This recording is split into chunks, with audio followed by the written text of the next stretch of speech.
Welcome back everybody to another episode of Super Mario Galaxy. Previously we got the missing star freeze flame and we started off Dusty Dunes. In this episode we're going to be finishing off the entirety of the bedroom. We're missing one star in Dusty Dunes and we got to do the standalone one, the boss, and the Hungry Luma. So first things first on Dusty Dunes, Sunbait's Castle. Also previously I went over why I don't like the Switch versions of both this game from the 3D All-Stars and Pikmin 3 Deluxe. Yes. So, how to start this galaxy, you ground pound on this switch, which makes the sand level of our castle rise up. And it still follows the same fact that if you get stuck between the sand floor and the brick blocks, you will lose a life because you will get crushed. Grab the health extension and we can keep on trucking along. Get to the top of the air, spin, and we get to the next part of the galaxy per se, and land. So let's go grab this shell and we get to have fun. So this starts to rise up, and if anything, you can see an M here. Pretty cool. But yeah, this thing starts rising up in level, and as you can see, there are some star chips here. Come on. This was one of the harder ones because there we go, good wall jump. But yeah, it's still rising up. When are they gonna stop? It's still rising. I think we're done. But yeah.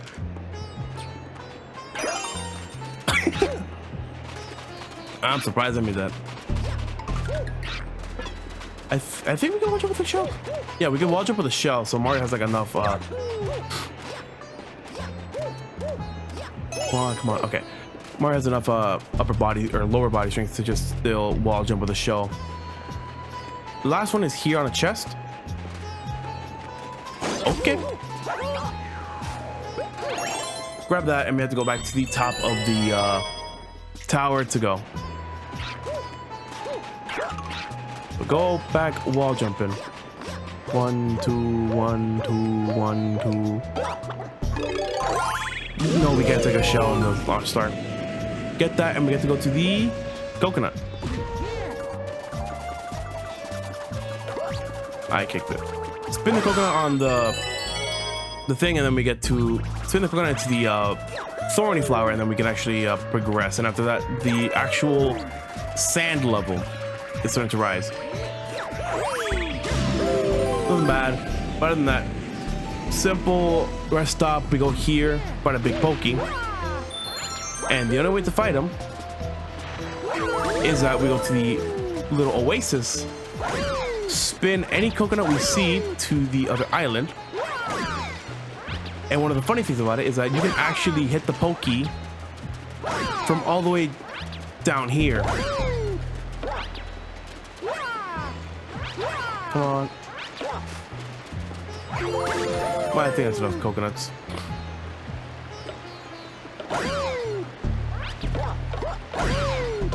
There we go. Hit the pokey and then he'll discombobulate, squish the head, and then the launch star will appear, taking us to the next part of the galaxy. My hand are starting to fall asleep. So we're at the top of the tower. You can just long jump off it and fall into the quicksand. I thought I was gonna fall into the quicksand. So at the bottom of this tower, there's a bunch of star bits you can grab, which I am gonna grab all of them because it's very funny. Alright, there we go. That's all the star bits. And we get to go to the fun part of this. Break open the box and we get into the pipe. Then after that, break the first block, make progress, and then the sand level will rise. What? Fuck the one up then. Oh god, my nose is starting to run again. I probably need to get out of my room after this recording because my nose is starting to run like an Olympic medaler. It is also very itchy as a very, very unlotioned man. Or a crack addict, I don't know. Anyway, enough about me talking about how my nose is being irritated right now. This is just a pretty simple like escape sequence, if you want to call it. Basically, just get to the top of the tower, avoid being crushed by the sand, and we get to finish this galaxy off in style. Not bad, very simple start indeed. Have fun. Bottom motto of this game.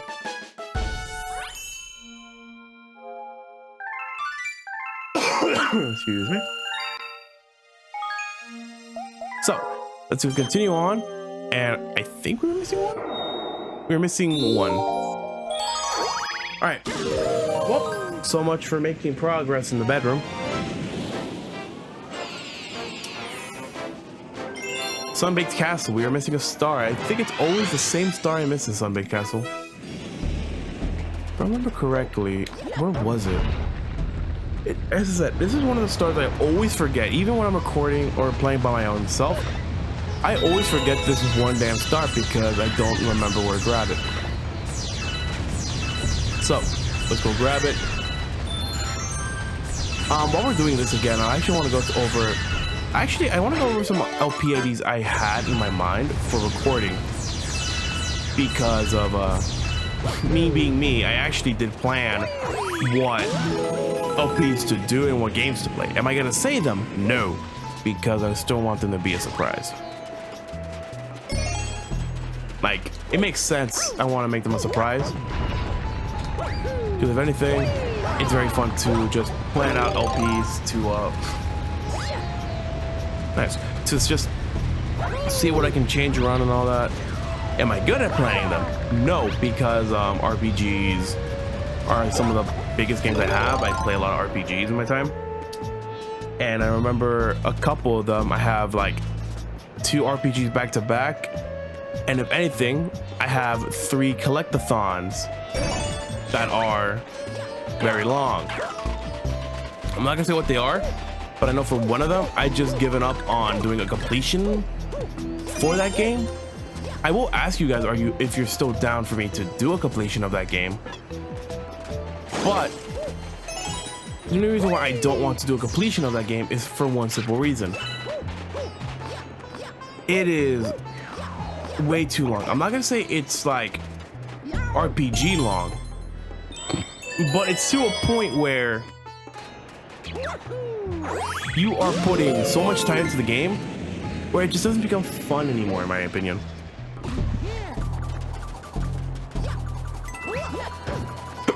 Excuse me. But other than that, the other 2 games, like those 3 like long games back to back to back, they're not, they are fun. They're not bad. So like if I do them, they're gonna be on the channel for a while because surprise, surprise, long games need more time to finish.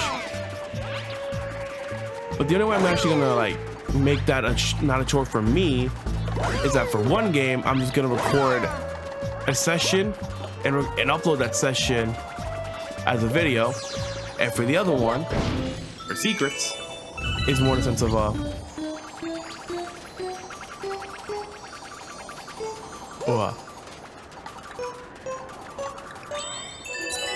I am seriously trying to speak, but my nose is telling me fuck you. Anyway, so as I was saying, with those 3 games coming out, or with those 3 LPs of the game, it is going to be more of a for that. And I know for one of the games, I'm just going to be recording a thing whenever I have the time, and the other one for its completion bonus, I'm going to be recording those as well in separate chunks of recording software. Oh god, recording software, what the fuck am I on?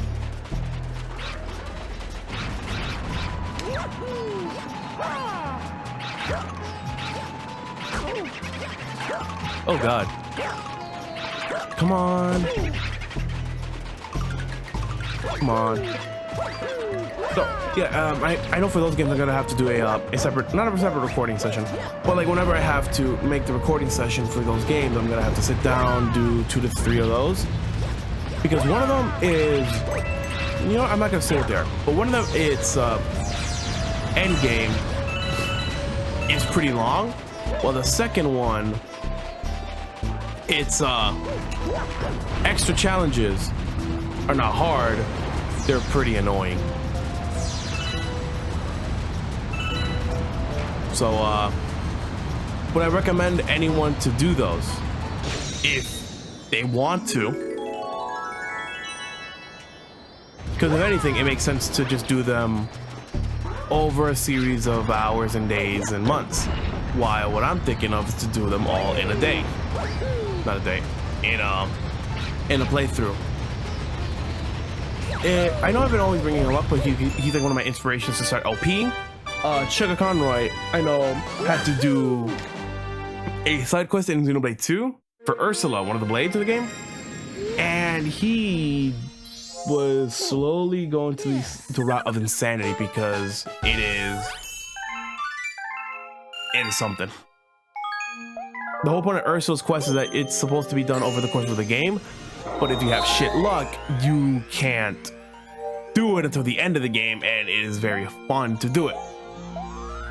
Anyway, Speedy Comet. We are really not gonna finish this. Whoa. Speedy Comet is in orbit. Sandblast speedrun. So we get to do another speedrun level of this. And well, going back to what I was saying about Chica Conroy and Ursula's thing, if you remember his LP and how he had to set down a bunch of time to do it, it's gonna be me with those 3 games specifically. One not as much, unless you guys are down for me to do it. It's not bad. I'm just gonna say it's very fucking tedious and it's very fucking boring. Other than that, it is the other 2 are just not integrated, they're just fun parts you can do, but they are going to be long, especially I think the one after, I think LP 10 or 11 is going to be long as fuck. Anyway, other than that, you don't have, in this galaxy actually, there is no Hungry Luma to speed on in, and there is no health extension, there's a 1-up. Other than that, it's gonna be simple. Oops. We're back on this part of the galaxy. And this part is the same thing as the original one, but the starships are all changed out of like how, no, 3DS version of Luigi's Mansion. That Luigi's Mansion video I did was fun. And it was actually pretty fun to sit down and research all of Luigi's Mansion again, because I love Luigi's Mansion a lot. It's one of my favorite games I got recently. You think with all the thing I did, I grew up with the game, but no. I actually sat down and played the game for a lot. And when my brother got 2, I had a lot of fun playing 2. And with how it was when we got the original version of the game, we both sat down and tried to play the game, and it is a very fun game to just sit down and play. But going back to what I was saying, the bonus episode of Galaxy of Luigi's Mansion, I actually had to sit down and record, or not, well, technically re-record the video as I said before, because there was some stuff I forgot, and I still forgot some because I am me. And if anything, it is very fun to just sit down and look at all the differences between a re-release version of the game and the original. And if anything, the differences between the original and PAL, because before we had updates in modern day gaming, the only time you can get a better or a different version of a game is basically the NTSC, the PAL version, and the JP version. Because there are times where even the Japanese version of the game is different enough from the NTSC and PAL version that it's like that. To bring a good example, to bring two good examples of what I mean by that, the original version of Mario & Luigi Superstar Saga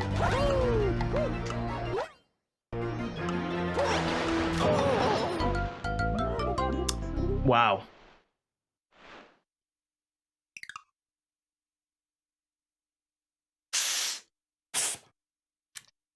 Beautiful.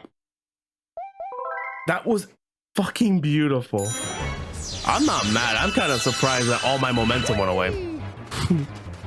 Anyway, back to what I was saying. A good way of you guys to understand what I mean by the difference between JP, PAL, NTSC. Back in olden days of different regional variants having different versions of the game.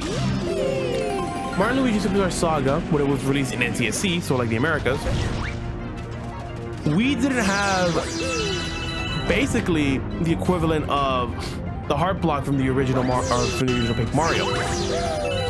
The original NTSC version of the game was the hard version because we had save blocks, but we didn't have any way to restore HP and MP or HP and BP. The Japanese version and the PAL version did though. So if anything, though I think most people would say the Japanese version of some games are hard and some aren't. For once in the America's lifespans, we actually did get the harder version of a game, which was fun. I actually did enjoy playing Superstar Saga without any way to heal my HP and BP, unless I had like a bunch of like nuts and syrup. Because at least it taught me how to do inventory management. No way. Fuck. Wasting a bunch of time. Let's do this shit. Another version that only I would remember, and it's up to you guys if you also, well, not up to you guys to remember. It's just like another scenario of differences between PAL and NTSC. Was that the PAL version of Super Smash Bros. Melee actually had some patches for some of the characters in there. It made some characters a little stronger, quote unquote, giving like characters like Kirby some buffs and all that, and actually giving some nerfs to some other characters as well. That the down airs for both Fox and Marth were changed from being spikes to meteors. And to any casual player, that doesn't sound that bad. But the difference between spikes and meteors is that there's a technique in the game called meteor canceling, that if you get meteored, which is basically getting sent down at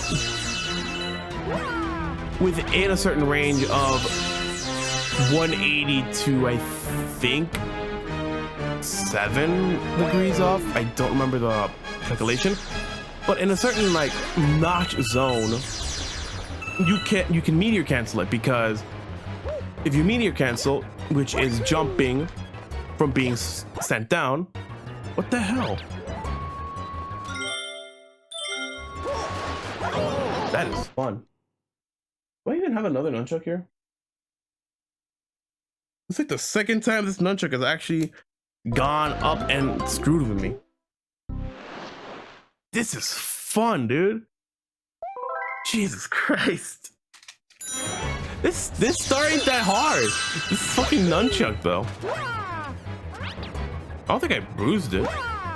Anyway, back to what I was saying. In Melee, there's a technique called meteor canceling, which if you get sent down, you can actually, if you get sent down at specific angles, you can actually cancel being spiked by jumping and recovering. So if you use your up B or just your double jump, you can just come back normally, and it's very cool. And if you know how to do it, you can come back from pretty funny shit. The only difference between meteor smashes and spikes is that spikes ascend downwards away from that threshold, and you cannot meteor cancel it, which makes moves like Falco's Dare and Marth's Dare pretty infamous because the entirety of Falco's Dare is a spike. It does send you off that area. In PAL, they actually made the latter half of they made the sweet spot of Falco's Dare, the spike, so they kept it normally. But the sour spot, or the weaker hit of Falco's Dare, which is down there, a meteor, so you can actually meteor cancel the late hit, which most of the time if you're playing Falco, you're actually aiming for that sour spot because you can actually recover from you can actually recover after the end lag. And Marth's Dare was also another infamous thing because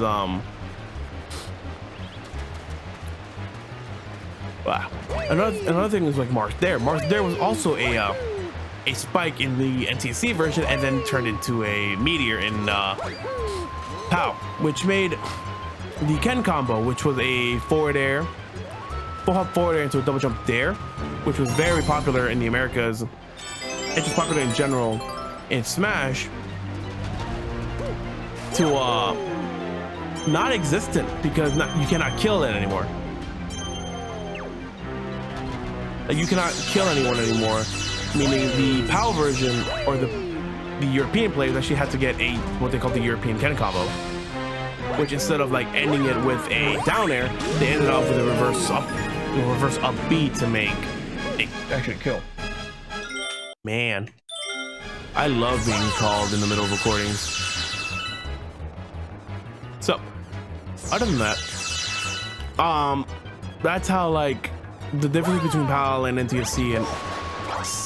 Come on! Jesus Christ, dude!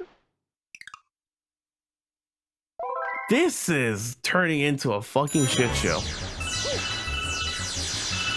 I'm not even doing anything tricky. It's just twice my nunchuck decided to kill me, and then that time I just went in a hole. Anyway, that's like the difference between NTSC, PAL, and JP versions, because now with updates like online, you can actually just see the old version of the game, but the new version will come in. So like one of the bigger factors not one of the bigger factors. In general, if you guys know like about modern gaming, you know that day one patches are a thing. I mean, like, day one patches are basically like the Japanese or the NTSC version of a game until they get patched again. Because I think most people know that the original Japanese build of any game, speedrunners know this fantastically well, that the original Japanese version is always broken. If you grew up with the Mario 64, the NTSC version of the game, you all know about the BLJ. That was in the original version of the N64's version of, or the original Japanese version of Mario 64. But in the updated version, yes, because they actually did update Mario 64 in Japan, they took out the BLJ. I don't think they gave it into this version.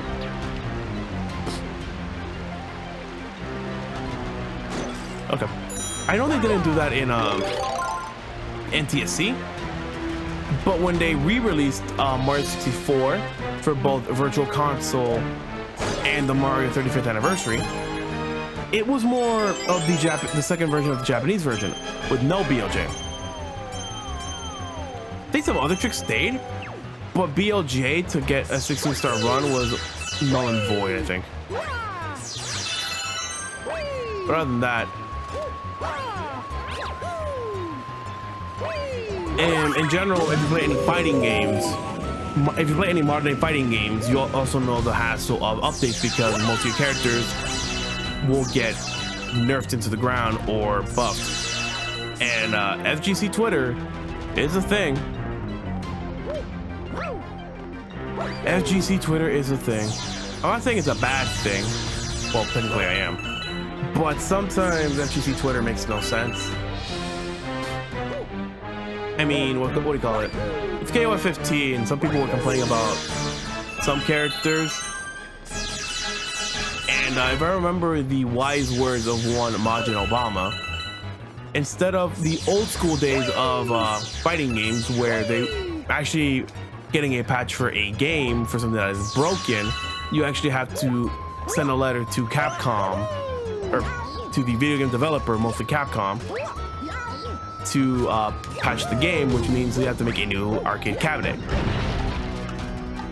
which is fun. It's like, you like the old Wild Western style of fighting games where any game was, or any character was broken in their own sense. Go ahead and play them. Be careful for your salt level though. But in modern day gaming, imagine Obama was like, instead of the stigmatism of pick a top tier, because most times video game developers and fighting game developers also watch tournaments and players as well, and Twitter, to see what to nerf, which are mostly top tiers.